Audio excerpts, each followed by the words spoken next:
Lep dober večer vsem skupaj v imenu ekipe Parka vojaške zgodovine.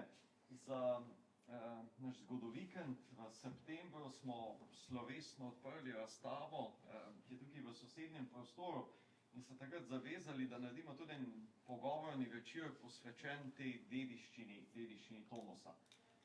Namreč takrat tudi sama vsebina razstave in takrat ta zanos ob odprtju nas je res navdušil, ta projekt ohranjanja dediščine Tomosa, ki ste ga izvedli, je res nekaj posebnega.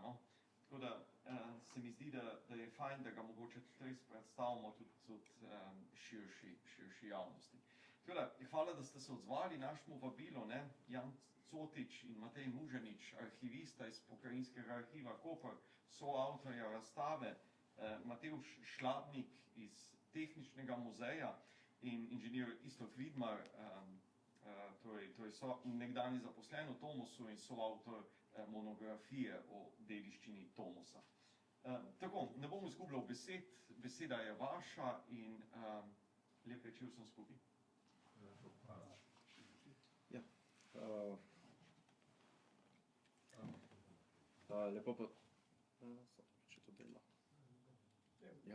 Lepo pozdravljeni tudi v mojem in pa v imenu tukaj gostujočih. Zdaj, jaz bom nakratko povedal en kratek uvod, pravzaprav potem bo kolega in soavtor razstave malo bolj podrobno povedal nekaj o samem projektu. Zdaj, kaj ne rečem, nas, lahko rečem, zelo veseli, da se organizirajo taki dogodki, taka debatna srečanja, ker dejansko se pokaže, da je to res tema, ki povezuje tako poznavalce kot ljubitelje Tomosa. In jaz mislim, da dokler bomo govorili o Tomosu, ni straha, da bi ta njegova dediščina, tako pisna, kot seveda tudi snovna materialna dediščina, šla v pozabo. In to nas res veseli. Zdaj, tukaj bo predvsem seveda poudarek na pisni dediščini, torej to, kar hranimo v našem Pokrajinskem arhivu Koper, kar nam je uspelo rešiti. Moram povedati na kratko, da to je projekt, ki se je začel že kar nekaj let nazaj, torej z rušenjem stavbe Tomosa. Takrat smo tudi začeli reševati gradivo, kar se je pač dalo rešiti. In to je projekt, ki traja danes in, če bomo imeli srečo, voljo in željo, bo trajal tudi v bodoče. Kot je malo prej direktor povedal, v septembru smo imeli tukaj otvoritev gostujoče razstave. Ob otvoritvi smo lahko malo več povedali o samem namenu razstave, o vsebini posameznih razstavnih panojev, ki si jih lahko gledate tudi danes. Zdaj pa je trenutek morda, da vključimo tukaj notri še druge akterje, brez katerih projekta ne bi bilo. Torej dejansko nekoliko predstavimo to ozadje, zakaj pravzaprav ta projekt, kaj skušamo s tem projektom tudi doseči. Dediščina je izredno bogata. Namen ni samo, da se jo ohrani in stoji pri nas v depoju, ker mi zelo radi poudarjamo, da dokumenti, ki so v depoju in se jih ne uporabljajo, so samo mrtve črke na papirju. Naš cilj je, da postane dostopna tako za nas, za naše generacije, kot tudi za naše zanamce.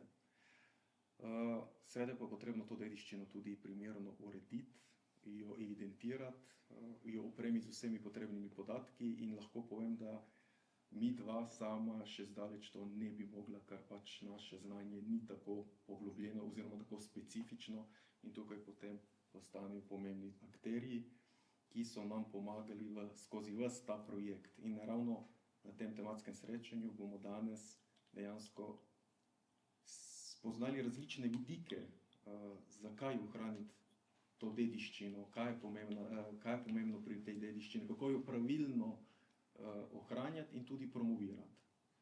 Tako da jaz bi zdaj predal, priložnost bomo imeli slišati, mene ste že ravno kar slišali, še soavtorja razstave, Jana Cotiča, potem pa bomo seveda dali besedo tudi predstavniku Tehničnega muzeja Slovenije, ki je ravno tako ogromno pripomogel k sami razstavi, in pa gospodu Iztoku Vidmarju, nekdanjemu zaposlenemu in pa seveda velikemu poznavalcu Tomosove dediščine. Tako da želim vam prijetno poslušanje, morda spoznate kaj novega, se naučite kaj novega, potem pa ste vsi vabljeni, da postavite kakšno vprašanje, kakšno misel, je še kako dobrodošla. Hvala lepa.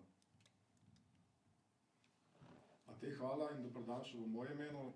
Zdaj, malo za hec, ne. Slaba stran soavtorstva je ta, da dejansko že povedal, kar sem hotel jaz povedati, ne.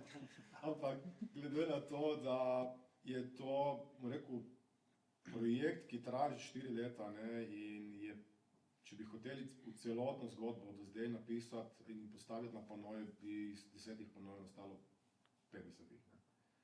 Zato smo imeli idejo, da bi pravzaprav začeli imeti tudi take srečanja, takšne dogodke. Ideja seveda je nastala, če mene vprašate, navdih od ljubiteljev Tomosa, če organizirajo oni Tomosijade. Gremo pa mi v arhivu se združiti z drugimi institucijami, z drugimi posamezniki in tudi v sklopu razstave, ker gostuje tudi dejansko narediti neko tako srečanje. Kot zaposlen v kulturi, bom rekel tako, včasih je vedno tista uradnost v spredju, ampak Tomos mi ponuja eno stvar pri delu, ki mi včasih pri drugih gradivih fondih manjka, in to je domačnost. Mi pogrešam to stik z ljudmi, ker Tomos, za razliko od marsikaterega gradiva, ki ga imamo, je še živ. Kaj hočem s tem povedati? Bivši zaposleni so še zmeraj med nami, bogatijo znanje, katerega jaz in Matej od leta 21 dalje, če sem iskren, nisem imela pojma. Poznala sva iz arhivskega vidika, ampak če hočemo, da ta zadeva zaživi kot treba, je potrebno splesti vizij z raznimi drugimi inštitucijami, z raznimi drugimi posamezniki, ki bodo dejansko obogatili to zadevo. Danes imamo še to šanso, čez naslednjih 100-200 let pa jo bo naši zanamci morali iskati v inštitucijah, kot so arhivi in muzeji. Zdaj, zakaj smo mi na prvi, ni zdaj to nobena taka odločitev, ampak od vseh zgodb, ki boste danes slišali, je naša najbolj, bom rekel, morda v tem primeru poznana, ker jo imate napisano na panojih, ampak nekoliko malo bolj razširjeni obliki. Začela se je pravzaprav 8. marca 2021, dobimo poziv iz Hidrije, da se bo stavba bivšega inštituta rušila in danes tam ponosno stoji trgovina z živili, ne. In notri smo šli pogledat, ne, seveda na začetku je bilo, bom rekel, dokaj okej, ne. Nočem biti pikolovski, ampak, bom rekel tako, z izjemo raznih posameznikov iz Hidrije, ki so, bom rekel, so pokazali visoko mero razuma, kot celoto ne morem trditi, ne. Smo videli, da tam notri je ogromno materiala, res ogromno. To je bilo kar naenkrat, bom rekel, do 7. marca 2021 je bilo marsikje v Tomos arhivu nič, ker je zgorelo naslednji dan, gotovimo, da tle notri je približno 500 000 dokumentov, ne, pa to je na oko. Kmalu smo videli, da zadeva je bila nekakšnem stanju, kot da bi kar naenkrat en dan nekdo zaprl vrata in pustili, kar so pustili. Gradivo ni bilo v najboljšem stanju, ne. Ležalo je kar na policah, zloženo, brez nekega reda, umazano, ne. In seveda smo se pol dogovorili za nek časovni rok, da treba to rešiti. In seveda to 21 leto je čas težke birokracije zaradi koronavirusa. Restrikcije, vsakič, ko greš notri ven, vpisati, izpisati, omeniti, zakaj, skratka, je bil kar en podvig, ne, in počasi smo prihajali do spoznanja, da vse gradivo pa le ni tako okej, ne. In seveda se je potem postavilo vprašanje, ne, ali bo to gradivo šlo v pozabo, ali ga odpeljemo v arhiv in kako. 500 000 ni malo. Naš arhiv koprski pravzaprav poka po šivih že desetletja. Danes se upa, da bom izdal lepo novico, da so nam zrihtali nove prostore, ki jih čakamo, smo dobili negativen odgovor. Je pa kljub temu gradivo na varnem, na suhem, to je najbolj pomembno. In kot sem rekel prej, arhiv kot sam take zgodbe ne more peljati sam, ker preprosto nimamo pravega znanja. Mi sledimo neki zakonodaji, nekim standardom, kako se to mora urediti, popisati, kar je najmanjši problem.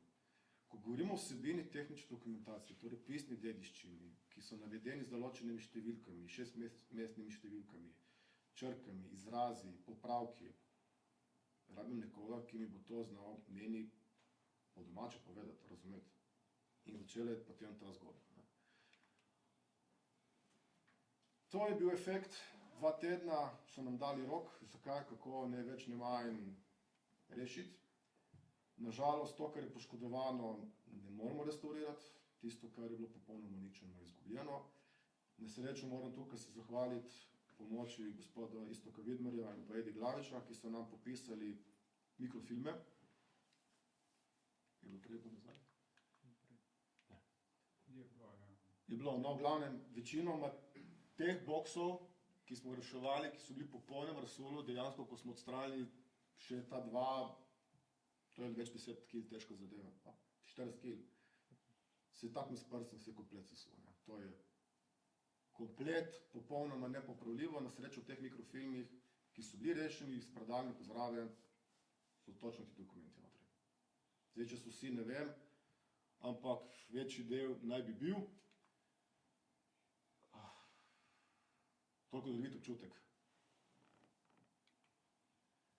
Tukaj potem je pa na našo pomoč prišla srednja tehniška šola, ki je v bistvu zgolj cesto stran, in na srečo so imeli eno zaklonišče, ki, če mene vprašate, je bilo narejeno ali zaradi tega, da bo nekoč hranila to masovno-pisno dediščino.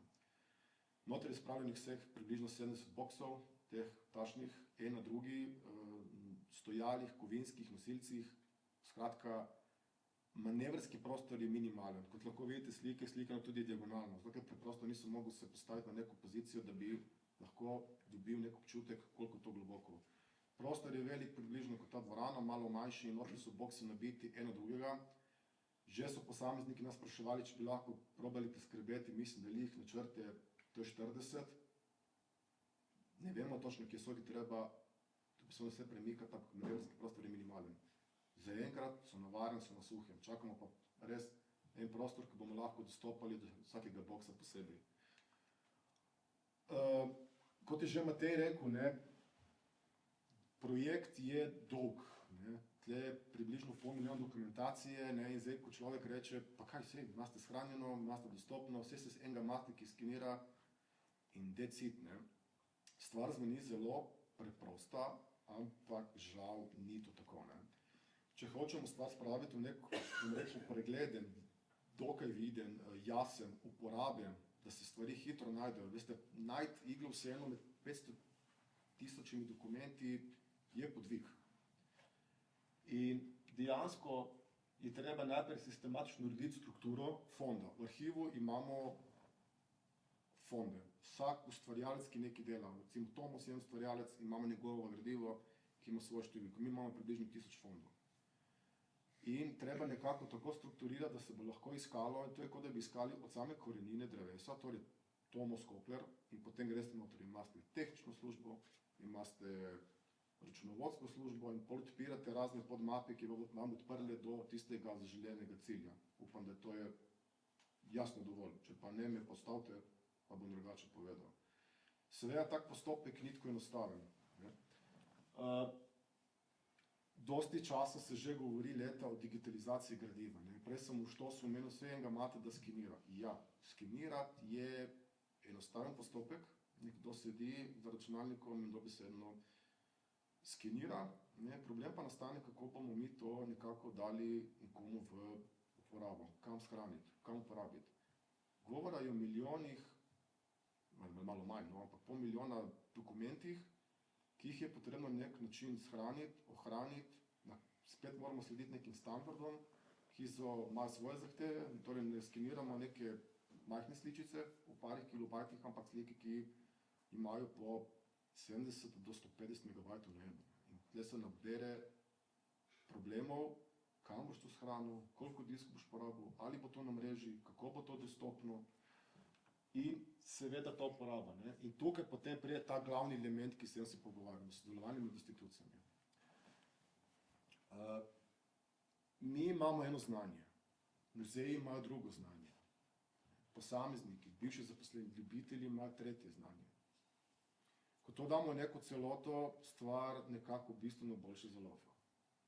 Tudi so popolne manjkajoče podatke. Promocija in seznanje širše javnosti. Tomos ima, bom rekel, tisto čudovito lastnost še danes, ki je čisto lepo rečeno lahko paradni konj. Ima širok spekter, ki povezuje različne inštitucije. Če hočete dokaz, danes smo v Pivki v Vojaškem muzeju, Tomos je tudi sodeloval s takratno vojsko, tako da smo že tukaj našli en povezovalni element. In je taka tema, ki, bom rekel, je magnet za različne evropske projekte, evropska sredstva. Žalost je konkurenca v Evropi velika, lahko pa rečem, da smo med 50 prijavili celo na enem dosegli 3. mesto, ki sicer ni nobene razlike, ne, ampak so videli tudi marsikdo iz drugih držav, da je v temu potencial. Do tega bom prišel tudi še malo kasneje. Zakaj dolgoročen projekt? Material je toliko, da to bo trajalo leta, in če mene vprašate iskreno po občutku, desetletja. Lahko tudi bo to delal kakšen nekdo za mano. Da se to spostavi celostna, kompletna slika, ki bo lahko potem dostopna. Ne. To ne bo jutri končano, ampak je konstantno vsako leto v rasti. Ne. Tudi ko se pravi na projekte, nikoli ne uporabljamo enake števile, kaj je bilo do sedaj narejenega, ampak vsako leto govori za sebe. Vsako leto naredimo 2500 novih digitalizatorov. Vsako leto recimo ohranimo in težimo na ministrstvu z vsakimi novimi številkami, da Tomos rabi spraviti na varno, na suho in da bo dostopno. Ne. Tako da ni vedno ena in ista številka, niso ena in isti pogoji, ampak dejansko damo vedeti, da na temu se dejansko konstantno dela brez pauze. Jaz govorim o skenih na dnevni ravni. Mi vsaki dan delamo, če ne jaz delajo študenti, dijaki, skratka. Zdaj mreženje, to, kar sem prej omenil, ne. Začelo se je tako, ne. Dobili smo novico in hitro smo se povedali s STŠ-jem in Tehniškim muzejem. Novica je krožila hitro, društva, Muzej Koper, Stevo Vujić so nam prenesli njihovo gradivo, smo skenirali, smo dali v naš sistem, je dostopno recimo. Takšno srečanje, ko je danes, ne, to je tudi takšen del, ki recimo hočemo vedeti. Če imate karkoli, če imate dokumente, imate reklamne, pa karkoli, dajte nam v posojo, da vsaj skeniramo, da imamo. Na našem recimo iskalniku Vač, to je virtualna arhivska čitalnica, imamo že v bistvu, imate dostopne digitalne različice, fototeke od Tehniškega muzeja Slovenije in gradiva iz zasebnih zbirk, ki so nam zdaj prinesli. Ne. Pot je zmeraj obojestranska. Mi nikoli ne bomo negirali od nekoga gradiva, razen če ne bo to izrecno zakonsko hotel, da avtorsko je kakorkoli vezano na njega. Vso gradivo, ki imamo, vsakega zaprosil, da smo mu dali brez problemov. Po Parku Jaške zgodovine Pivka, tukaj smo, prinesli smo tudi spet Tomos razstavo, dati vedeti le, zakaj, kot sem rekel, Tomos je sodeloval tudi z vojsko. Ni veliko, nekaj je, ampak spet je tisti povezovalni element, ki ga lahko pokaže tisti široki spekter, ki ga Tomos imel, in je prav, da se dejansko širi na tista različna področja, ki recimo mogoče marsikdo ne ve. Vsi ga poznajo po mopedih. Tudi sam nisem imel pojma, da so delali izvenkrvne motorje, da so delali črpalke, da so delali vlečnice za smučke, da so delali pogodbeno za husqvarno motorne žage. Jaz sem se to v 4 letih naučil, recimo. Marsikdo, recimo, kakšna mlajša generacija ne ve. In to je potencial, ki se ga da izkoristiti. Ne. In naš cilj je dejansko vse te informacije dejansko posredovati našim uporabnikom čitalnice, raziskovalcem. To je predvsem mišljeno ne danes, čez 100 let. Ampak danes je šansa, da te uporabniki, ki pridejo k nam, tudi nam, da podajo nove informacije, ki bo dopolnila obstoječo zadevo, ki še nastajamo. Ena taka zadeva sodelovanja, ki poteka že od 5. maja 2020, je pogodba s Tehniškim muzejem Slovenije, katera sta se dogovorila še Boris Predinski. Namreč Tehniški muzej hrani fototeko Tomosa, nekoč je prihodnost veljala, da iz navadnih slik bo bilo pravzaprav negativi, diapozitivi, ne? Problem pa nastane, ker danes so takšni bralci nepraktični in govorimo vedno v tej digitalizaciji in pa tem internetni dostopnosti. Ne? In potrebno je v kompletu pretvoriti celotno fototeko. Koliko materijala imate vi v tej tam? Matevž tam? Fotografij? Jaz, od Tomosa samega. Med 50 in 60 tisoč. precej. 10.000 jih imamo v parih letih. Dajte to razumeti, da je cel podvig, ker uspel sem skuriti skener, ker preprosto ni bil narejen, da bo skeniral 2500 slik na leto.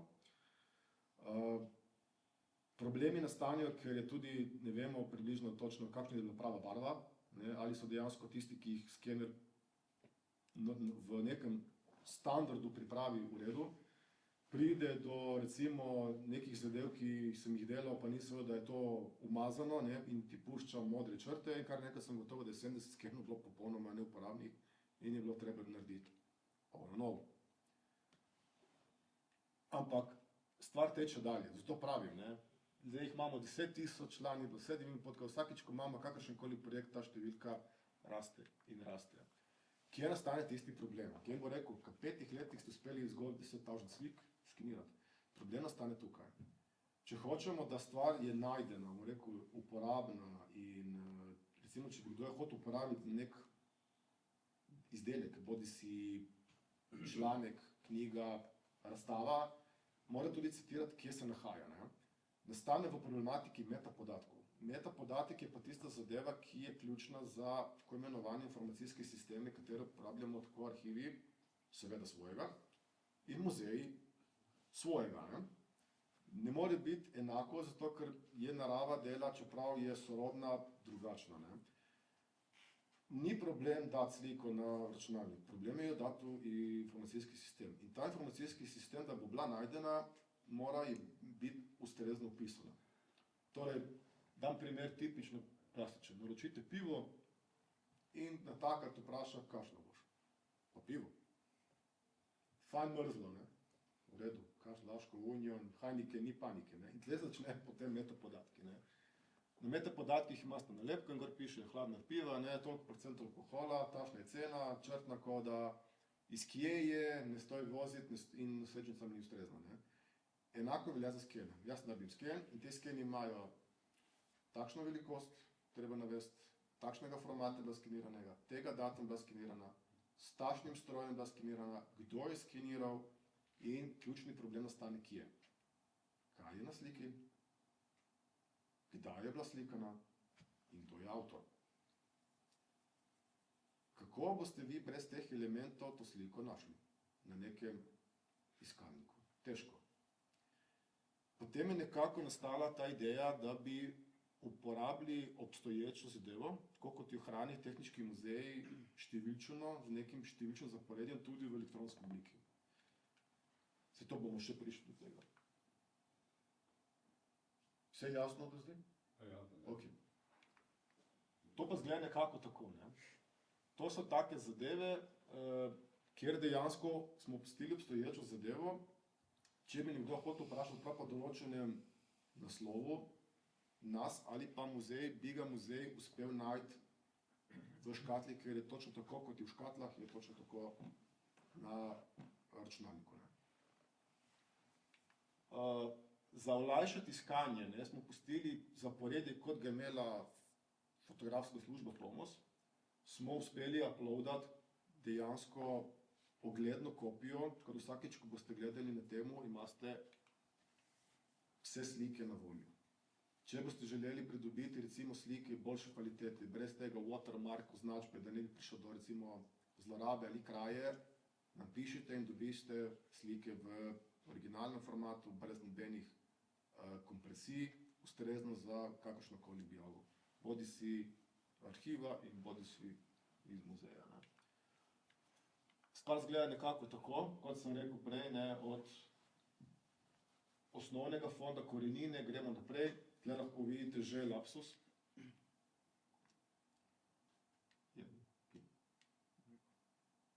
Ko smo naredili font, je bilo najmlajše gradivo z leta 98 in ko lahko vidite kasneje, ne smo dobili gradivo tudi mlajše datacije, ker je zadeva še vedno v delu, ne moremo zaključiti prave letnice, ker sigurno notri imamo še gradivo mlajše datacije, sigurno. Ne. Da naj vas to ne zmede. Sama promocija poteka pravzaprav samega začetka. Kot sem rekel, se skušamo Tomos predstaviti, res ga imamo kot paradnega konja na različnih projektih, publikacijah. Kurtela-Heri, šlo je za mreženje pravzaprav raznih inštitucij in pa podjetij, ki se ukvarjajo z digitalizacijo, ko sodelujemo tudi z mikrografijo, ki je nekaj gradiva že uspela skenirati, predvsem tehničnih načrtov. Kje je problem? Problem nastane zaradi velikosti gradiva. To ni A4, to ni A3, to je A1, A0.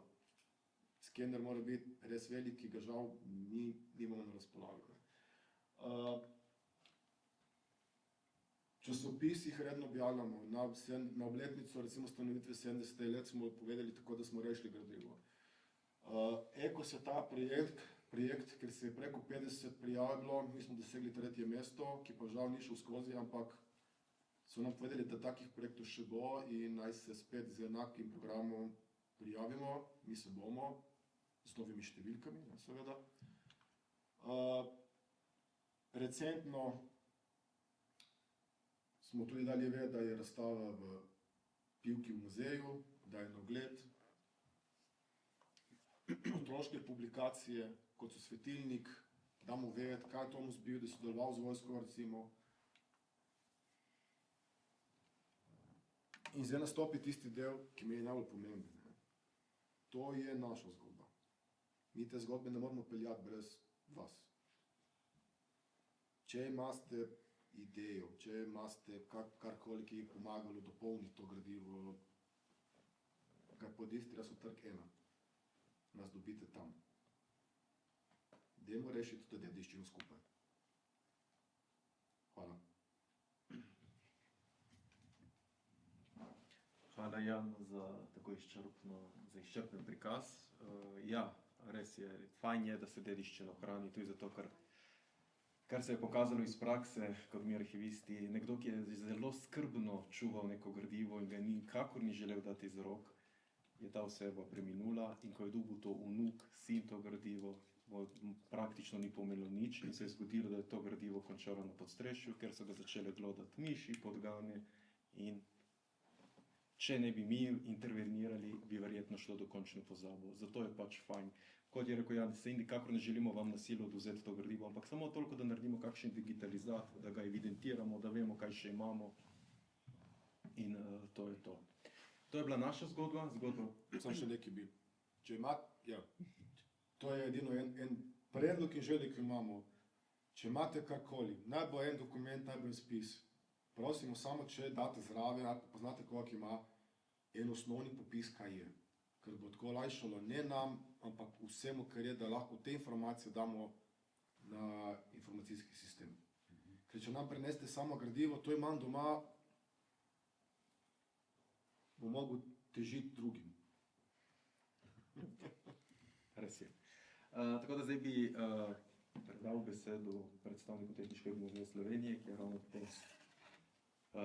pomemben partner tega projekta, lahko rečem nenadomestljiv, tako da predajam besedo gospodu Matevžu Šlavniku.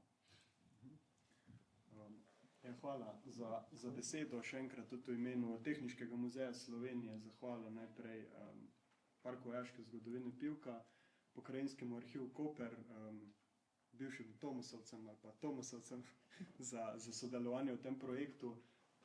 Kot je že kot sta Jan pa Matej že omenila, projekt je, vsaj ta medinstitucionalni našega sodelovanja je dokaj svež, dokaj nov. Tudi sam sem dokaj svež na tej poziciji, torej približno 2 leti aktivno ukvarjam s tem delom, ampak je v bistvu prav ukvarjanje z dediščino Tomosa, tako kot je bilo že zdaj povedano, v bistvu predstavljen, lahko rečem, na nek način veselje oziroma tak dinamičen del našega muzejskega posla. Dediščina Tomosa je, kot smo ugotovili tudi zdaj že, vse prisotna.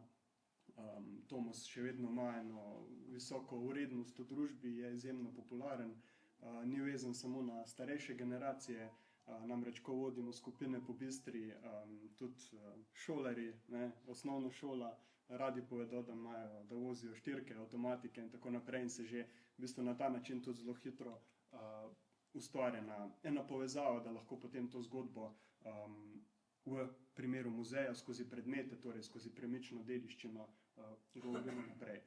Mogoče samo nekaj uvodnih besed, saj Bistro, verjamem, poznate, torej na 6000 kvadratnih metrih hranimo marsikaj, kar je vezano na tehniško dediščino, torej niso to samo vozila, mopedi, avtomobili, imamo tudi lovski ribiški muzej, tehniko tiskarstva, tekstila, gozdarstva, lesarstva in tako naprej. In v bistvu radi rečemo, da je Bistra na nek način zakladnica tehniške dediščine v Sloveniji na okrog 6000 kvadratnih metrih, kar je precejšna površina, ne imamo shranjenih precej predmetov, seveda pomemben del tega pa so cestna vozila, polje, ki ga pokrivam jaz, in v bistvu v sklop katerega spada vse od biciklov, motociklov, avtomobilov, kamionov, avtobusov, celo tramvaje imamo, pa kakšno ozkotirno lokomotivo. Tako da vsem tem, bi rekel, širokem naboru predmetov je pa jasno tudi Tomos predstavlja en zelo pomemben del naših zbirk. Zdaj sama zgodovina zbiranja Tomosa v Tehniškem muzeju Slovenije ima nekako lahko rečemo že dolgo brado. Zdaj, ko se oziramo nazaj na zgodovino z distance recimo 30 let, vidimo kakšni pomembni koraki so bili takrat, ko se je recimo v 90 letih, ko so pač določeni predstavniki domače industrije pač zašli v težave, propadali, kakorkoli, da se je že takrat prepoznala vrednost bodoča teh predmetov, ki so takrat bili še, bomo rekli, tovarniški inventar, ki jih pa danes seveda pojmujemo kot neprecenljivo tehniško dediščino. Tukaj ni bil samo Tomos, tukaj je bil recimo podobno tudi tam, ki ga imamo v Tehniškem muzeju Slovenije dobro zastopanega, ni še prezentiran na tak način, kot bi si želeli. Tukaj je, nedavno smo imeli razstavo IMV, torej novomeška industrija vozil, ki je pač v nasprotju z drugimi, lahko rečemo, na nek način preživela, imamo Ljubljanski rok in tako naprej. Skratka, neki paradni konji nekdanje industrije, seveda katere izjemno pomemben del je bil pa tudi Tomos. In tukaj moram poudariti, da že takrat, torej Jan je že omenil tudi mojega predhodnika Borisa Brovinskega, ki je takrat z gospodom Vidmarjem ste se uspeli dogovoriti, da je izjemno pomemben inventar z takratnega podjetja Tomos prišel na Tehniški muzej Slovenije. Zakaj pomembno? Zato, ker so v bistvu z vključitvijo teh izvenkrmnih motorjev, mopedov, dirkalnega programa, manjše kmetijske mehanizacije, kar smo slišali, se je s tem v bistvu dodala tem predmetom tudi neka dediščinska vrednost, oziroma kar je mogoče z našega vidika tudi zelo pomembno, v bistvu zakonsko varovanje.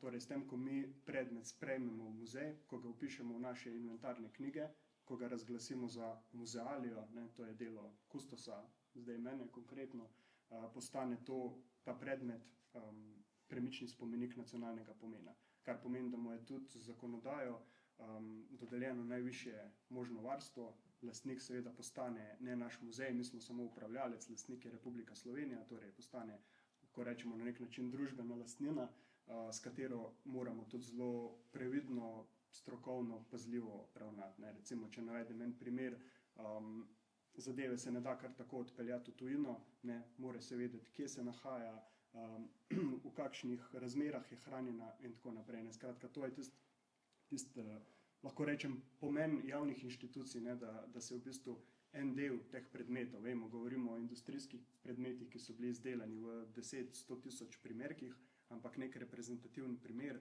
takega mnenja smo, je potrebno vključiti v muzeje, v javne muzeje, javne zbirke, ker jim je na ta način dodeljeno najvišje možno varstvo. Poznamo tudi precej zasebnih zbirk, obstaja, ampak zasebne zbirke seveda omogočajo lažjo dostopnost, ljudje si lahko ogledajo na večjih koncih, kar je seveda pozitivno. Druga stvar pa je, da seveda zasebne zbirke te vrste varovanja nimajo. Torej, ko lastnik umre, pride v finančne težave, kakorkoli, so ti predmeti, ki jih ima on v varstvu, lahko predmet izgube. In se pravi, te neke informacije, ki jih mi z predmetnim ohranjenjem izdelkov čuvamo, se lahko izgubijo. Tukaj zadnji pa samo fotografija, da ne bom predolg, v bistvu prve razstave, ki je nastala na temo Tomosa v Bistri, od tega bo zdaj že, mislim, da 25 let. Želimo vsi, moja želja osebno tudi je, da se ta stvar počasi na nek način tudi osveži, ker je tudi muzejska stroka seveda v 25 letih zelo napredovala, ampak pomembno je, se pravi, da so te artefakti, te eksponati zbrani, dostopni, da si jih letno ogleda več 10 000 obiskovalcev, ogromno šol imamo in skratka skozi to dediščina Tomosa tudi v Bistri še kako živi. Zdaj en zelo pomemben del muzejskega dela, ne, s čemer mogoče v arhivu nimajo toliko zelo opravka, v bistvu so konzervatorsko-restauratorski posegi na samih predmetih. Zdaj tukaj izpostavljamo motocikle, mopede, se pravi, se koncentriramo na to temo, čeprav smo omenili, da je seveda Tomos še marsikaj več, ampak en tak zanimiv primer konzervatorsko-restauratorskega posega je bil izveden par let nazaj, tudi v sklopu enega evropskega projekta, kjer se je v bistvu snemalo zvoke različnih strojev, orodij, prometa in tako naprej. In v sklopu tega projekta se je v bistvu tudi Tomosove dirkalnike, ki jih imamo mi pri nas shranjene, nekatere edinstvene, torej nikjer na svetu jih ni mogoče videti kot samo v Bistri, da se je v bistvu par teh dirkalnikov na nek način zelo pazljivo restauriralo, konzerviralo. Tukaj so tudi sodelovali nekdanji zaposleni pri Tomosu in včasih dobimo vprašanje, oziroma ne včasih, kar zelo pogosto oziroma vedno, a so ti mopedi, a so ti avtomobili pri vas vozni.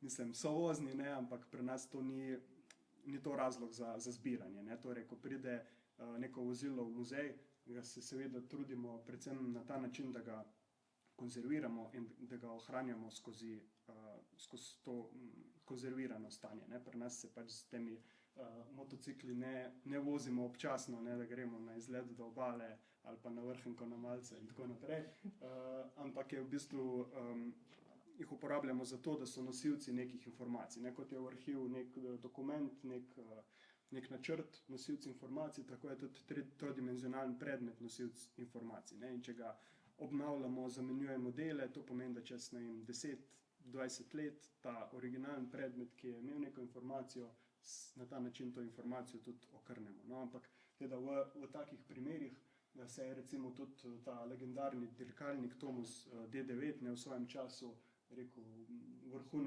vrhunec tehnike, se ga je v bistvu spravilo v obrate, se je zvok posnelo in na ta način v bistvu omogočilo tudi to, da se tudi informacija o samem zvoku motorja, vonja, takrat še nismo posneli, čeprav se to danes tudi da početi, ne, in mogoče v prihodnje tudi to naredimo, ampak skratka, če greste na internet, na YouTube, na posebni spletni strani tega projekta, boste dobili posnete zvoke D3, D7, D9, ne, in na ta način prišli tudi mogoče en tak malo bolj osebni stik z motociklom, ki ga sicer originalnega, replike se še vidijo, originalnega pa pač lahko vidite samo v muzeju.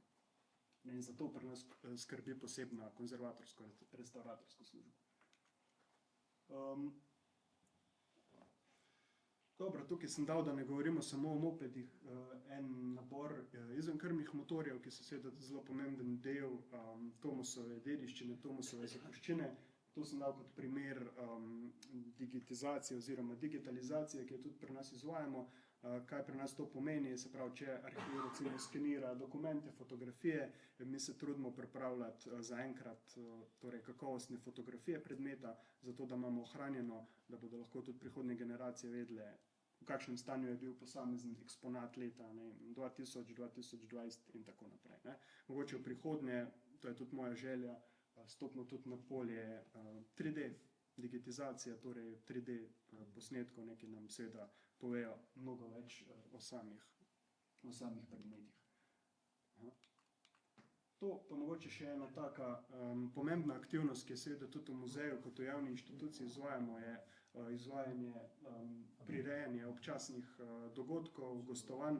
Moramo reči, da smo ponosni, da smo lahko v aprilu izvedli 2 res odlično obiskana dogodka. Lahko rečem, da smo kar podirali rekorde. No, imeli smo tam preko 80 udeležencev na vsakem dogodku.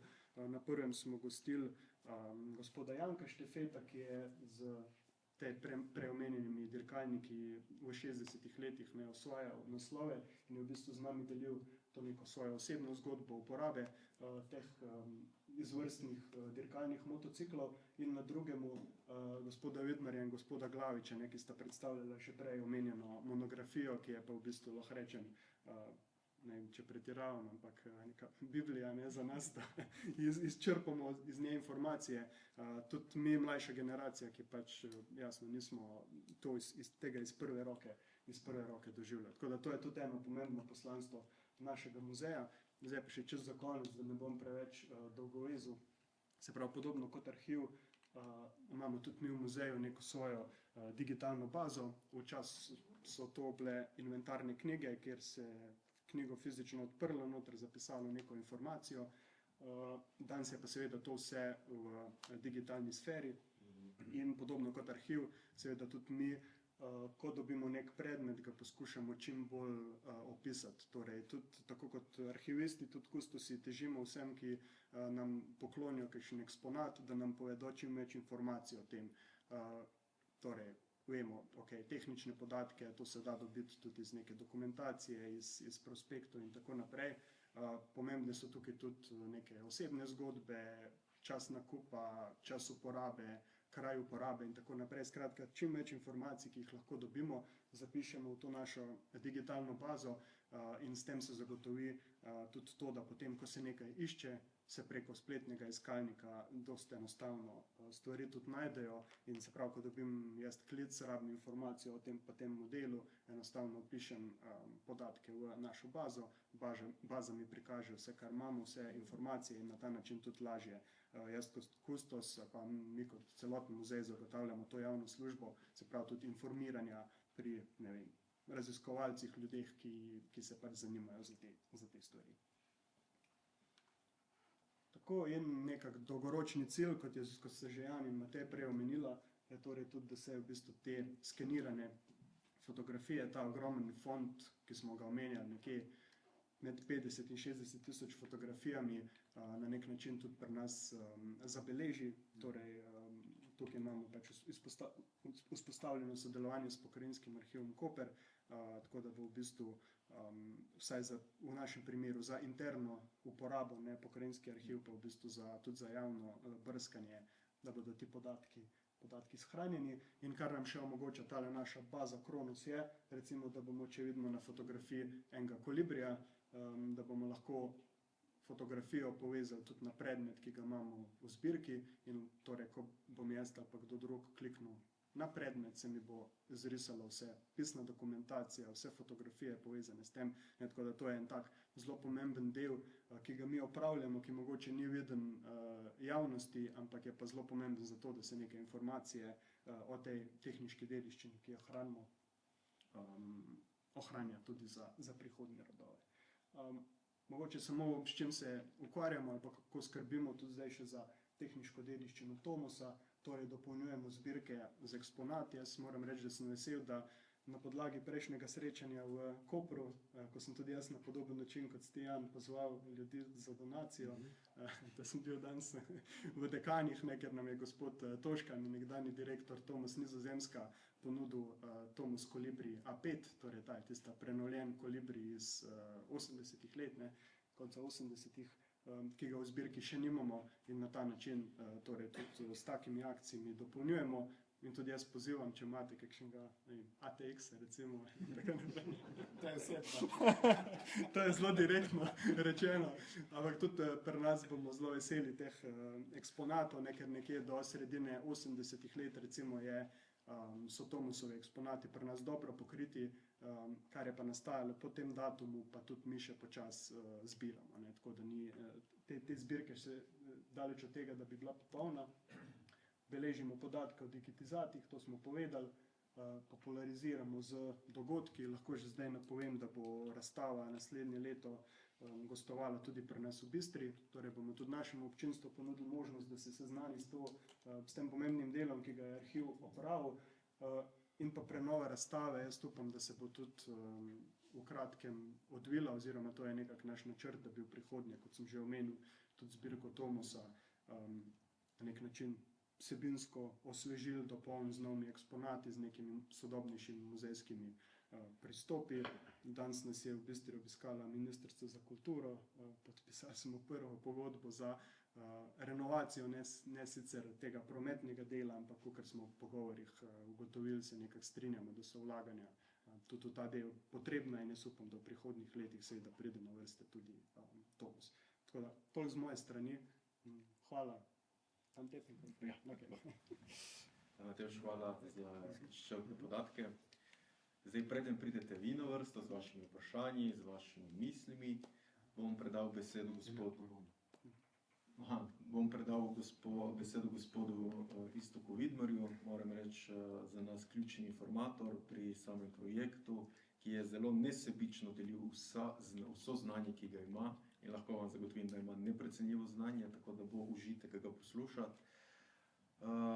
In potrpljenje. Ja, in v potrpljenju, ki ga je imel in ki ga ima še z nami, tako da ga furamo malo iz Kopra v Pivko, pa morda še kakšna druga lokacija bo potrebna. Tako da bi predal kar besedo gospodu Vidmarju. Lepa še pozdrav z moje strani. Torej, jaz bi se predstavil v dveh vlogah na današnji okrogli mizi. Prvič kot eden od mnogih zaposlenih, ki smo v Tomosu delali, in drugič kot uporabnik teh podatkov, ki so v pokrajinskem arhivu. In da nisem sam, imam s seboj še 3 sodelavce iz Tomosa, tako da bomo lahko njih še vključili. V drugi vlogi uporabnika, pa tudi Edi Glavič, drugi soavtor te knjige. Jaz bi rekel, da je to samo knjiga in ne monografija, ker je to neka dopolnitev tistega, kar je že do zdaj išlo, in upam, da bo dobila še kakšen podaljšek s kakšnimi dopolnitvami naprej. Za današnjo predstavitev sem nekako ocenil, da bi bilo najboljše, da kot uporabnik vam povem, kaj je od te Tomosove dediščine pisne ohranjeno oziroma kaj smo imeli, tako da boste vedeli vsaj kaj iskati. In sicer v pokrajinskem arhivu je zelo dobro pokrito področje izgradnje tovarne, in sicer od investicijskega programa do prvih memorandumov, torej od osnov za postavitev tovarne. Potem drugi sklop, ki je zelo dobro pokrit, je prodajna dokumentacija, prospekti, katalogi, navodila. Tukaj že so bili prispevki uporabnikov oziroma privatnih lastnikov pomembni.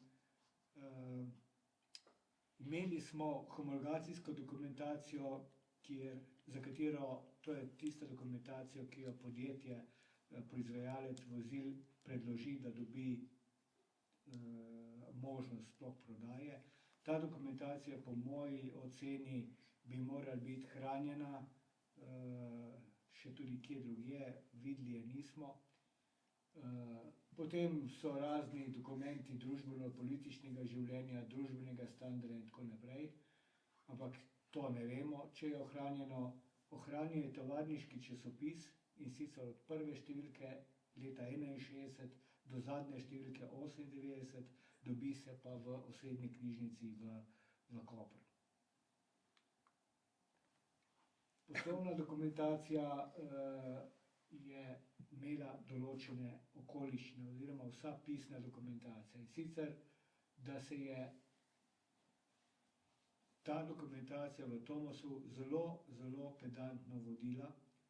Imeli smo arhiv, ki je bil ločen, žal na nekem področju, ki ni bil najboljši, vendar v ta arhiv se je dejansko vse arhiviralo po strogih pravilih arhiviranja. Kaj je to nesrečna okoliščina, se pa v naslednjih točkah. Prva je bila leta 1989, ko je prišlo do stečaja. Stečaj je jasno pomenil zmanjševanje podjetja na minimalno možno število, se pravi, takrat je bila je bilo podjetje iz 2600 zaposlenih zmanjšano na 1300 in žal tukaj tudi arhivar ni bil ohranjen. Tretja negativna stvar so bile selitve. Upravna stavba je bila preseljena leta 1982, ko so se službe preselile v prostore bivšega inštituta. Leta 1991 so se zapustili ti prostori, kjer je bila stara upravna stavba.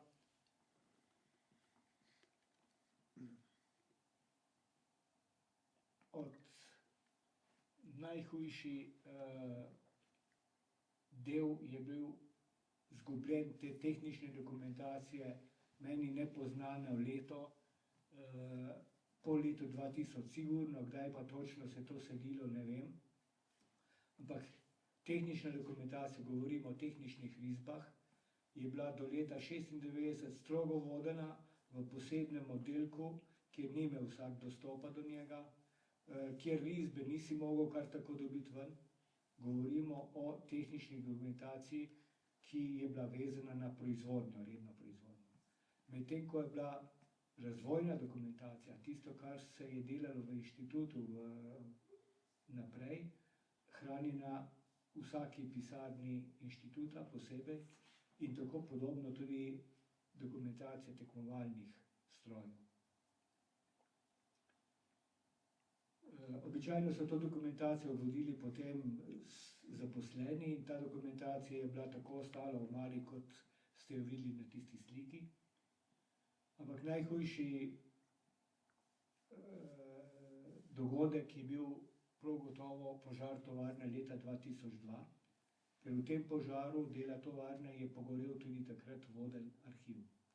Tako da tisto, kar je bilo arhivirano v tem arhivu, če ni imelo neke kopije ali ni bilo že poprej arhivirano, je žal izgubljeno.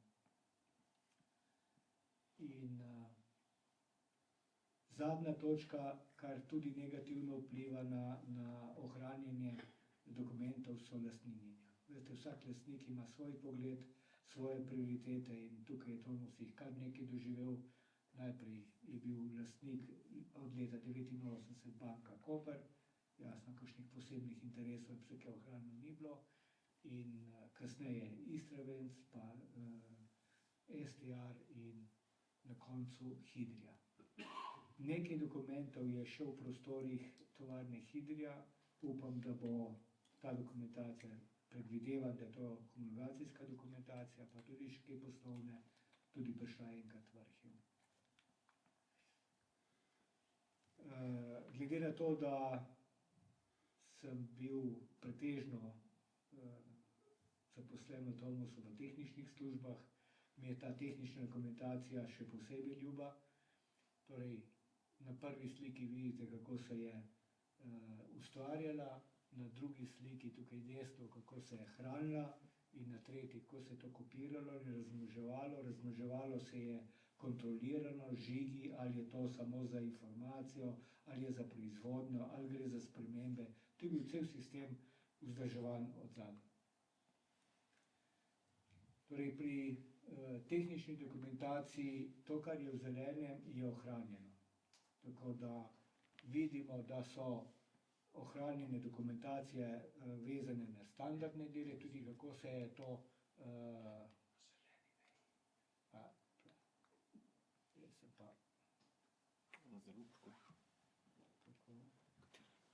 Ne, na tole bi se vrnil najprej.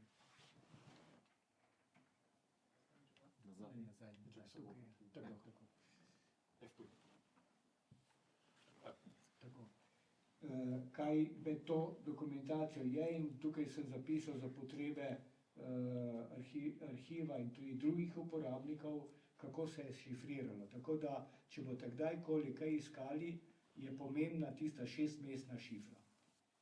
Če sem čisto konkreten, če boste rabili eno risbo, kaj se mi izpuha, enega APN, pa imate katalog, v katalogu boste dobili 6-mestno številko in s to 6-mestno številko boste preko tega sistema v pokrajinskem arhivu Vača boste prišli do te risbe. Tako da Kar je bilo v redni proizvodnji, je imelo šifro proizvodi oziroma deli 200 tisoč do 299 tisoč. Si pa sledijo tako, kot so nastajali in se pravi, najlepši izhodišče je imeti katalog, iz kataloga priješ do tega, lahko pa tudi pogledaš iz kataloga izdelka, dobiš kosovnice, iz kosovnice vse dele.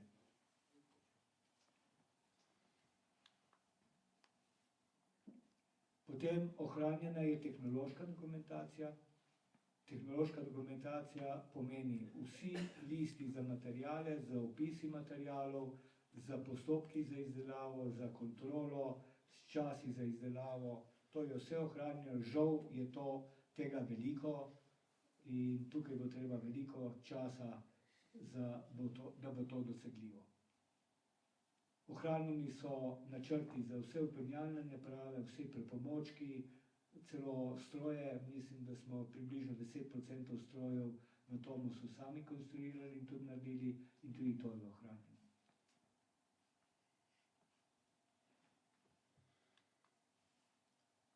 Prej je bila omenjena mikrofilm. Tomos je v začetku 70-ih let uvedel varovanje oziroma varnostnih kopije teh dokumentov, risb z mikrofilmom.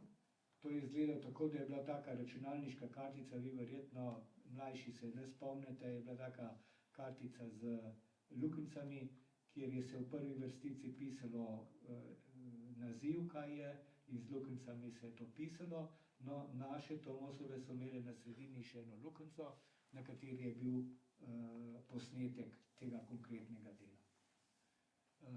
To, kar je na slikah spodaj, je ohranjena mikrofilmska enota, se pravi komplet risb proizvodnih delov in sestavnih delov od, do rekel, leta 74, pa zanesljivo do leta 96, vse, kar je bilo proizvodnje, je na mikrofilmu ohranjeno.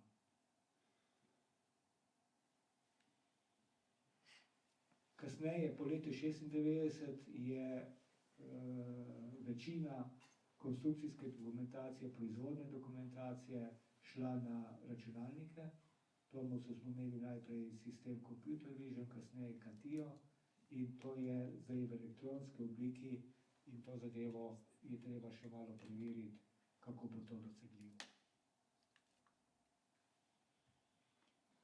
Prej je bila omenjena fotodokumentacija. Leta 1989 je v bistvu ob stečaju bila ukinjena fotoslužba in vsa do takrat zbrana dokumentacija, zelo zgledno posortirana po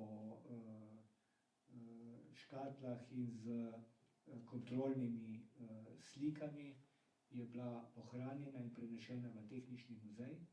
In ta dokumentacija se zdaj digitalizira in do leta, katerega leta imamo? To boš ti bolj vedel. Jaz dobil samo številko škatla.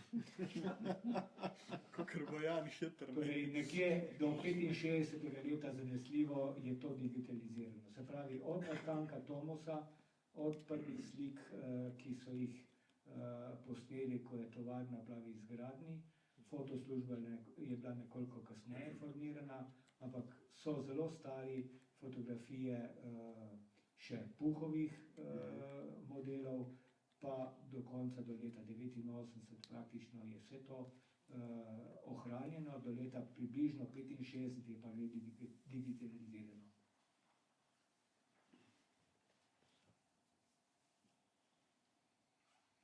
V arhivu je ohranjena tudi so dokumenti, fotografije in podobne prospekti privatnih oseb, ki so to prepustile arhivu. Žal je tukaj, tako kot ste verjetno že malo čutili, težava pri prepoznavanju. Jaz moram povedati, da te fotografije Tomosovih izdelkov do leta 65 še jaz težko prepoznam. Tako da je te fotografije ugotavljati, kaj gor je, kaj ni, točno kaj je velik problem. Žal, vodene so bile samo po zaporednih številkah v fotoslužbi, niso bile pa vodene z nekimi opisi.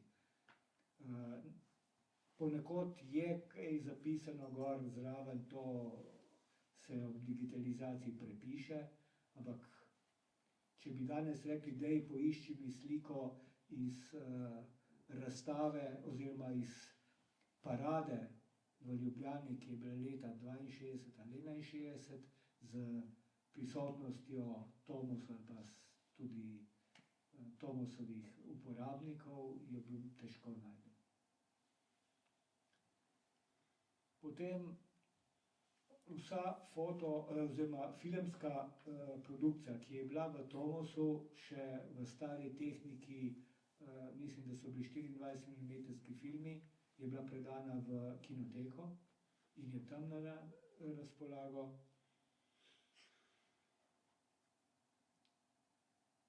Verjetno bi bilo pa treba še urediti, kako se bi to hranilo, to, kar je pri privatnikih. Namreč pri privatni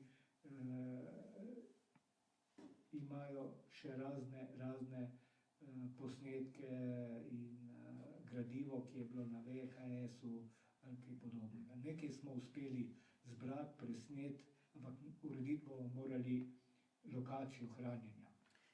Ja. No, in zdaj sem v drugi vlogi, v vlogi uporabnika tega gradiva. Tako približno izgleda, če greš na to aplikacijo Watch, virtualna arhivska čitalnica, mislim, da se imenuje. Odtipkaš Tomos in dobiš najprej tak nabor. In po temi nabori, potem po kaskadah prideš do posameznega dokumenta in do posamezne risbe ali do posamezne slike. Je kar mukotrpno to iskanje. Ampak da se dobiti, je vsaj ohranjeno in ostalo bo tudi naprej. Ja, tukaj morda vidite, tukaj so recimo projekti kolesarnice, projekti sanacije nekih stavb, ogromno stvari je, ampak iz vsakih takih dokumentov se človek kaj spozna, ne? So slike obnove neke vile oziroma vile v Portorožu, pol gotoviš, da je bila to vila, v kateri je stanoval prvi direktor Tomosa. No, ker gostujemo v muzeju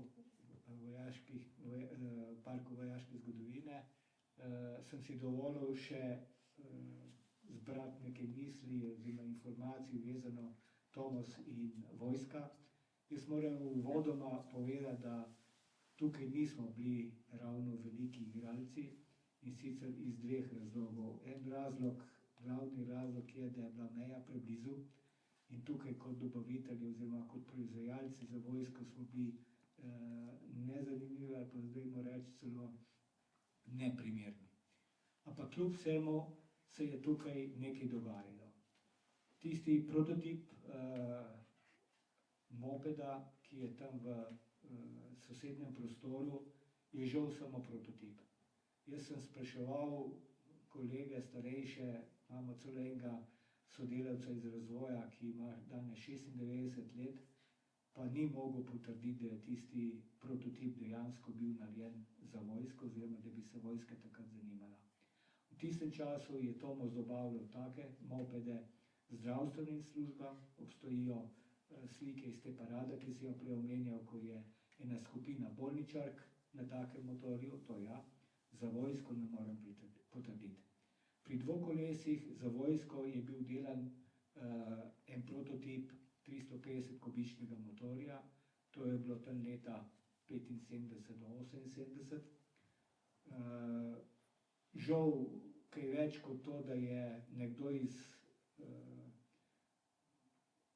generalštaba hodil v Koper ali pa morda še malo čez mejo v zvezi s tem motorjem, ne morem pritrditi. Nastala je nekaj idej, skic, kaj več pa tudi ne. Osnovna ideja je bila dva motorja 175, ki jih je takrat Tomo že osvajal združiti, vendar to ni to. Druga zadeva, ki jo moramo v motociklih in vojski omeniti, je, da drugi proizvajalec, Tomos ni bil edini proizvajalec motociklov v Jugoslaviji. Bil je v Zagrebu tovarna motorjev Zagreb, bil je tudi takrat najprej Pretis, prevzeče Tito Sarajevo, iz katerega je kasneje nastal Unis, in Pretis je podpisal približno istočasno kot Tomos. Tomos je imel pogodbo z Puhom, Pretis je pa imel pogodbo z NSU-jem. NSU je delal motocikle in po moji oceni verjetno celo naprednejše kot Puh. Govorimo o motociklih nad 200 kubičnih centimetrov. In ena velika razlika je bila, da je Tomos kupil licenco in potem delal svoje, medtem ko Pretis je začel seliti proizvodnjo Unisa motociklov v Sarajevo. In takrat je bilo dosti bolj realno, da bo motocikl za vojsko prišel iz Sarajeva, namreč vemo, kaj Unis pomeni, ne? Udružena namenska industrija Sarajeva, to je vojna industrija. Torej, iz tega vidika Tomos ni imel tukaj šans. Več sreče je imel pri krvnih motorjih, in sicer zato, ker je nekdo, bil je nek general, ki si je zastavil za cilj, da bo poleg malih krvnih motorjev, srednjih krvnih motorjev do 18 konjskih sil nabavil v Jugoslaviji tudi velike krvne motorje, in takrat je nastala ideja o 40 konjskem motorju in 75 konjskem motorju, ki ga je vojska podpirala in tudi mislim, da so financirala razvoj. In v sklopu tega razvoja je bilo narejenih ena manjša predserija, prototipna serija 40 konjskih motorjev. Na sliki en je pa tudi tam. Tretja skupina proizvodov, ki so se delali za vojsko in tudi žal nimamo kaj dosti informacij o njih, so bili stabilni motorji, črpalke, agregati. Jaz se spominjam, da se je to preizkušalo v posebnih kabinah z znižanjem temperature, se pravi v komorah, kjer se je preizkušalo motor do -25. To se spomnim, kaj več žal pa ne. Napisal sem sicer dol spodaj še drugo, namreč ko sva z Edijem zbirala in pripravljala gradivo za knjigo, mi je nekdo omenil, da je slišal, da je Tomos imel pripravljene plane za proizvodnjo v primeru potrebe za vojsko. In žal tega ne morem pritrditi. Spomnim se pa, da tam malo pred osamosvojitvijo je prišel k meni domov zvečer direktor in mi je prinesel v šotorsko krilo za zavito eno stvar in me spraševal, če bi to lahko mi delali v Tomosu.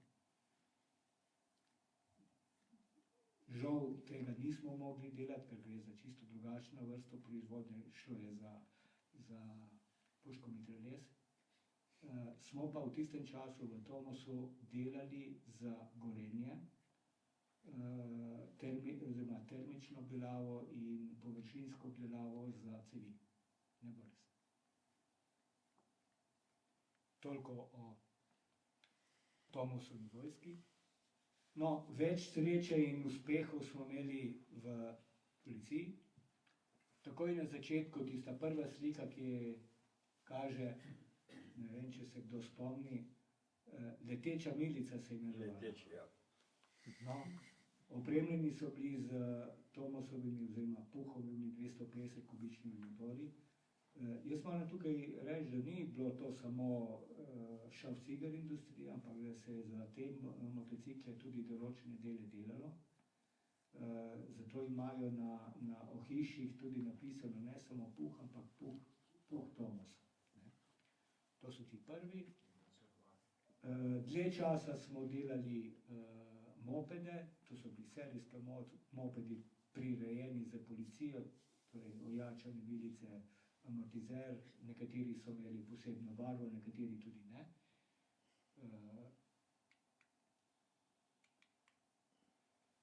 No, več posluha pri policiji smo imeli v 80-ih letih, kjer je bil že v testni uporabi Tomosov CTX 80, to je tisti zgornji, opremljen za policijo, ampak ne, to ni bilo mišljeno za prometno policijo, ampak za to splošno. Tomos je imel 89. leta že pripravljeno dokumentacijo in tudi del orodij za proizvodnjo 125-kubičnega motorja, to je licenčna oziroma kupljena proizvodnja, in imeli smo dogovor za zastopanje z italijansko Cagivo in tudi ta dva motorja sta bila že v preizkusih pri organih za notranje zadeve v Sloveniji takrat. Ampak žal, tukaj potem vojna v Jugoslaviji, padec proizvodnje oziroma trga najprej, posledično proizvodnje je tudi ustavil te projekte in nadaljnje sodelovanje na tem področju. Toliko z moje strani, rade volje vam tudi še kaj odgovorim na kakšno vprašanje. Gospod Vidmar, hvala lepa za tako izčrpno predstavitev. To bi bilo z naše strani vse. Verjamem, da ste se nas poslušali dobro uro. Sedaj ste vabljeni vi, napravo s kakšnim vprašanjem, s kakšno mislijo, da ste kakšne pobude, kakšne ideje, jih z veseljem sprejmemo, če je le možno, tako da lahko kar za besedo na dan. Že velikokrat sem si razmišljal, pa ne samo za Tomos, ne? Tomos vsem slišal, da je to vse.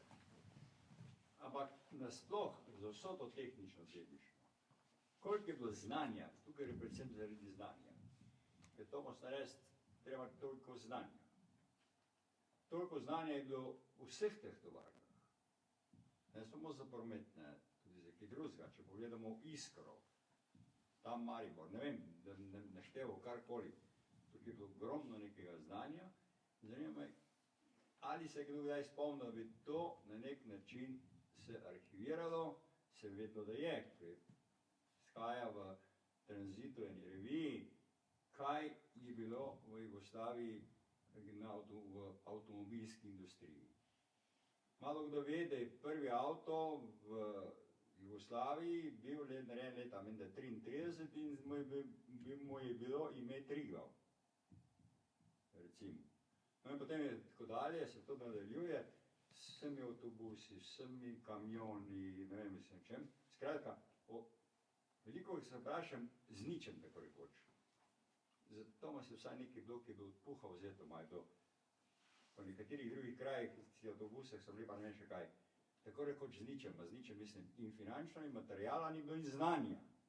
In se je ogromno naredilo in zdaj se to vse dalo v nič. Ali je kdaj kakšno pobudo, da je pa kaj od tega se pa vseeno ohranilo? Ker tega ni nič koliko.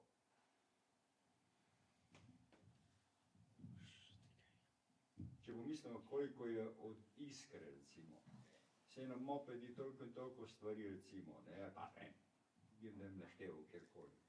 Zdaj konkretno, za konkretne primere težko odgovorim, imam pa, seveda, je pa tako, če v Pokrajinskem arhivu Koper imamo številne fonde, ki se potem delijo fondi z področja gospodarstva, zdravstva, sociale, sodišče. In lahko rečem, da predvsem naša sodelavka, odgovorna za gospodarstvo, mora imeti kar jeklene živce, ker še vedno je prisoten ta mačehovski odnos do gospodarstva. Ne rabimo iti globoko v preteklost, lahko pogledamo Droga, lahko pogledamo že Luka Koper, lahko pogledamo zdaj Ladjedelnica, Izola, dejansko izredno pomembna, in danes iščemo, kje bi lahko še pobrali kaj, kar je ostalo. In smo zvedeli, da je nekaj v privatni zbirki in ravno prejšnji teden je gospod pristal na to, da je pripravljen z darilno pogodbo nam to predati, pod pogojem, če mu lahko zagotovimo digitalizate. Je pa en kup fotografij. Torej v bistvu gre za pomembno dokumentacijo, zato sploh ohranimo neko sled, da to je bilo, kaj je bilo. Tako da gospodarstvo je res ena taka specifika. Javni zavodi veže zakon, vsem je jasno, da so zakonsko dolžni predati gradivo, na gospodarstvu pa je to malo bolj zakomplicirano in težko. Ja.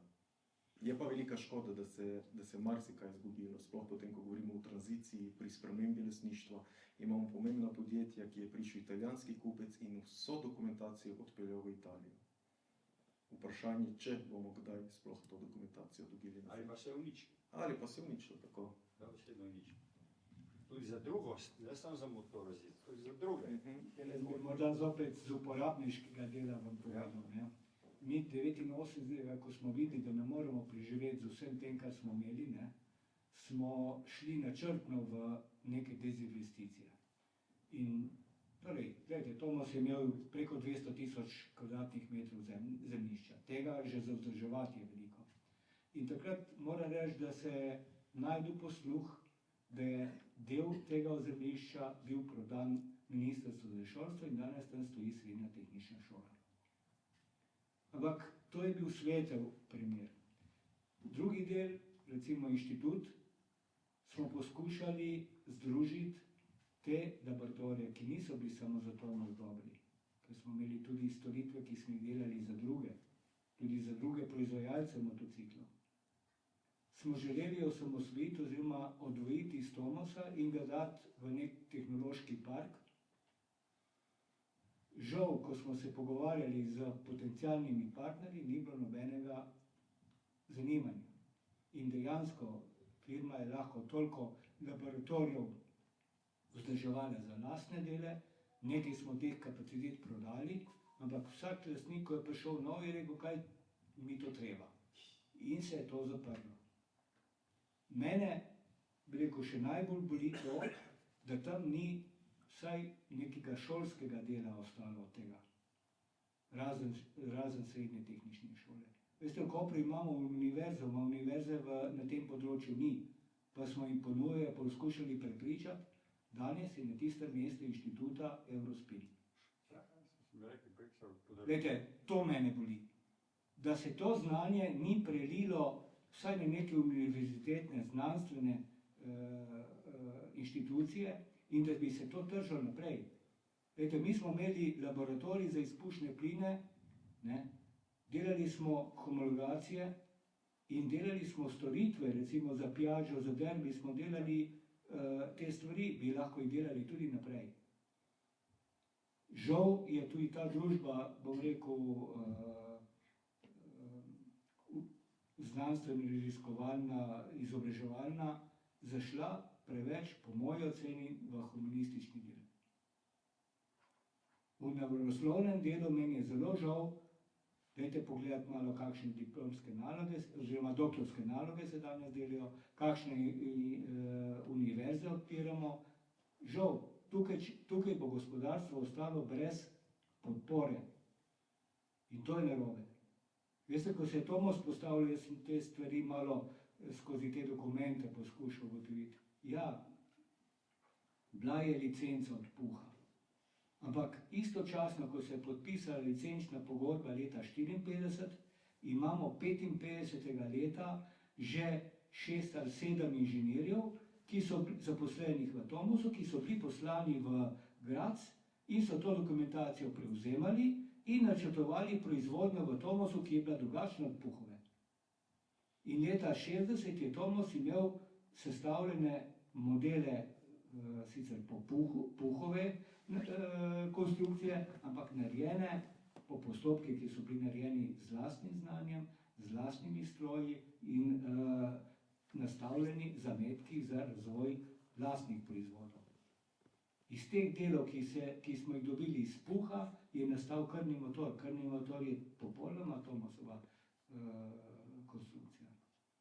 In potem hkrati počasi se osamosvajajo. Tako te stvari gredo. Zdaj pa to ohranjati dokumentarno je eno, kontinuiteto razvoja je pa skoraj nemogoče.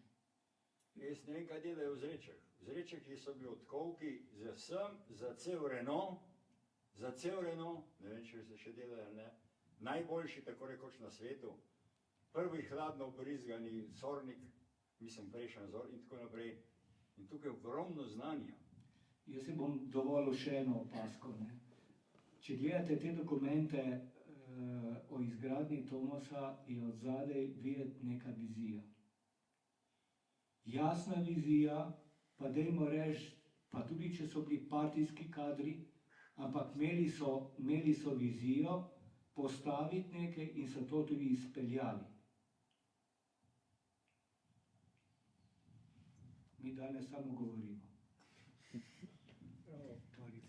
Smem samo še nekaj dodati. Bila sem Samo še, nadaljeval tvoje. Prosim. Vizija se je končala, veš kje? Tam. Končala se je prezgodaj. Manjka še zadnji del. Da se vse to proda, iztrži toliko, da se to poplača. To je Tomos problem. Tomosov problem je bil, da je imel preveč zemljišča. Če smem, mogoče na vprašanje, ni sicer vezan toliko na dokumentacijo, ampak smo že tukaj.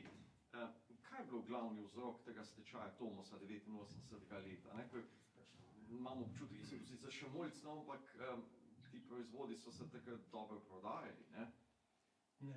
Torej, tako je. Morda bom posegel še malo enih 5 let pred, ali pa še čisto na začetek. Malo poznano dejstvo je, da je Tomos že v prvem letu poslovanja imel blokiran žiroračun. In prvih 15 ljudi ni vedelo, ali bojo ostali naslednje leto v službi ali ne. In to nas je spremljalo ves čas. Veste, to je proizvodnja, ki je dokaj intenzivna, kapitalsko potrebna veliko vlaganje. To je eno, drugo je, treba spreminjati proizvodje. To je tržni proizvod, ki ga je treba po par letih že spremeniti. In to zahteva velika sredstva. Takrat prvi zagon je bil dober, ne? Ampak začele so se kmalu težave. In te težave so se odvijale tudi skozi spremembo proizvodov. Namreč Tomos je bil postavljen za izboljšati mobilnost prebivalcev. In najprej so štartali z velikimi motocikli. Ampak se vodstvo je zelo malo pogruntalo, da to ni pravo, da to je predrago in so dali večji poudarek na moped. Še dobro niso moped osvojili, so opazili, zdaj so se pa avti začeli pojavljati in je vsa energija bila usmerjena v avtomobilsko industrijo.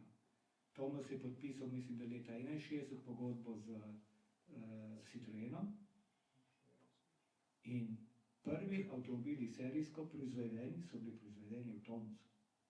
Tudi to se malo ve. Ne?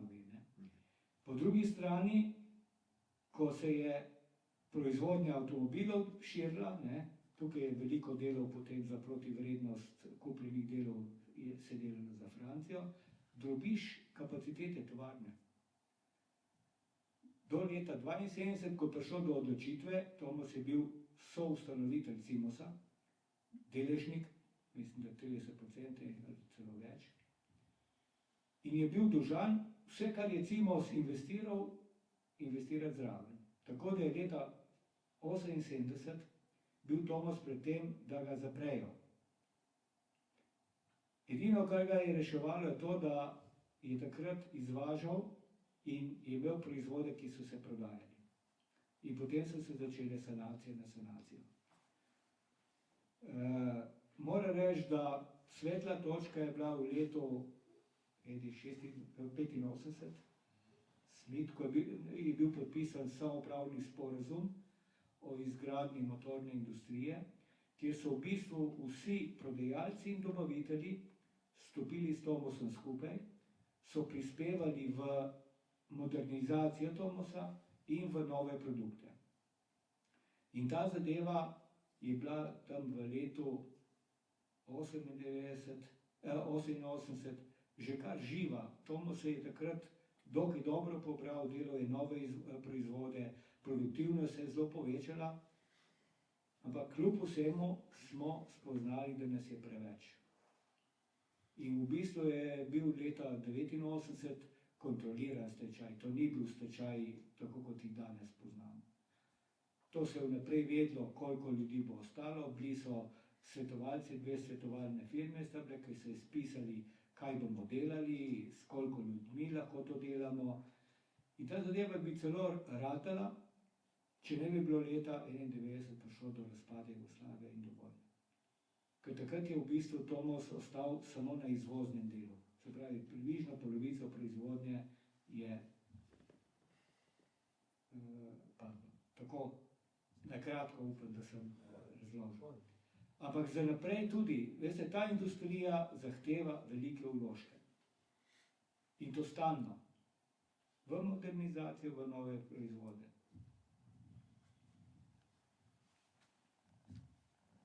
Jaz bi imel samo še en komentar na vaše vprašanje, mi je bilo zelo všeč, hvala.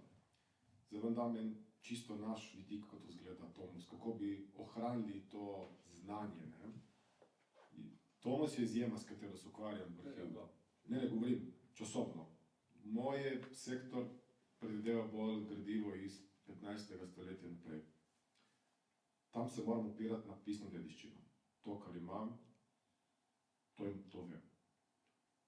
Žal, več dokumentov nimam, vsi akterji iz teh dokumentov so že zdavnaj umrli.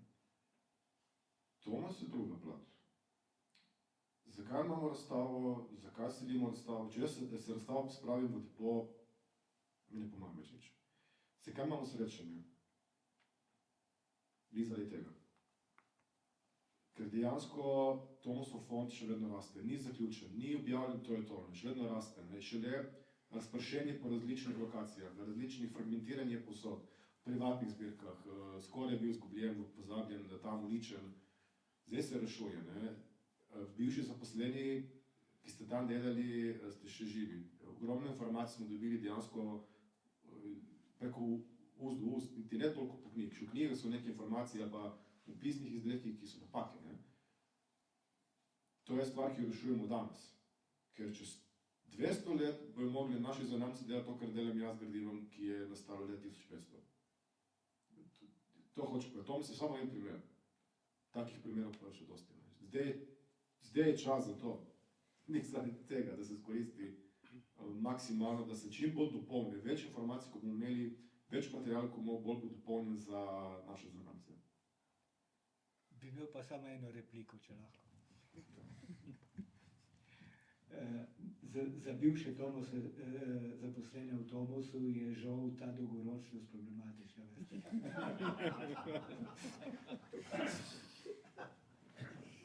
Ampak je pa še čez, dokler ste še tukaj je, ampak ko pa začneš, čez 15 let bo že veliko težje. Ja, pa tudi spomin odhaja, veste. Ja. Jaz mislim, da imaš... Tukaj smo eni, ki smo delali v Tomosu. Ja. Lepo, da se to je bil namen, da privabimo ravno vas, poleg mladih. Mogoče samo tako, kot zaključek ena zgodbica, kaj se je dogajalo, vezano na to, kar je prej povedal Šlabnik za snemanje zvoka, ne? Ker je res, to je 4. dimenzija v bistvu, ne? Ti si rekel, predmet je v 3 dimenzijah, no, zvok tudi pomemben. No. V glavnem v Ljubljani na sejmišču je bilo tam nekje okrog 90 let, malo prej, ena razstava teh tuning vozil, ne?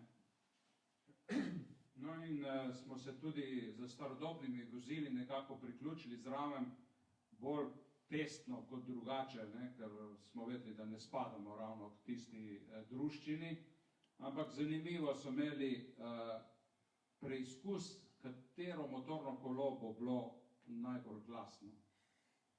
No in so to snemali, predvajali to in to tekmovanje je teklo naprej. Naenkrat zagledamo gor Tomosov, oziroma Puh Tomosov Mosko, ta mali motorček, tisti skuterček. Ja. In veste, da je zmagal? Kot najbolj glasen je bil. Očitno ta prava frekvenca. Mogli posneti to enkrat v prihodnje. No, vidiš.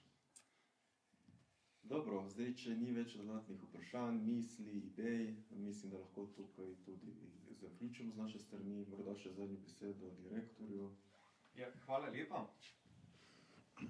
Hvala lepa z naše strani za res ta zanimiv večer, za izčrpna pričevanja o vašem delu.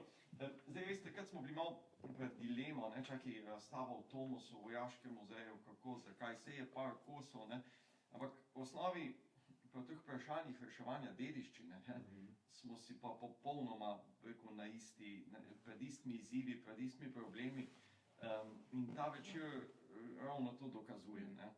Tako da res hvala lepa in se veselimo sodelovanja tudi v prihodnje. Hvala lepa pa tudi vsem, da ste si vzeli čas ta večer.